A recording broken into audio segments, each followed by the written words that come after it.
let's have a look at other things that we have in this sonnet. On your screen is the text of the sonnet. If we read this text, there are some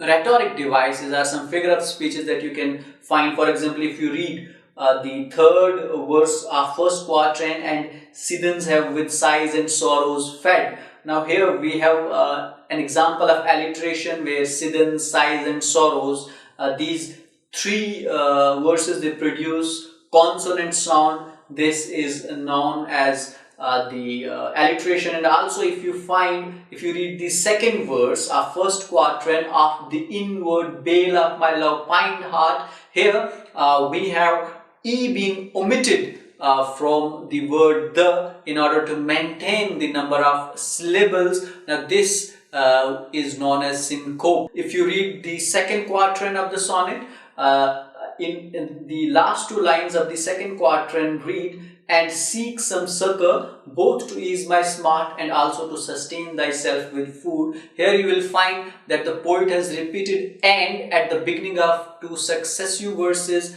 This technique is known as anaphora. That is all we have at the World of Literature.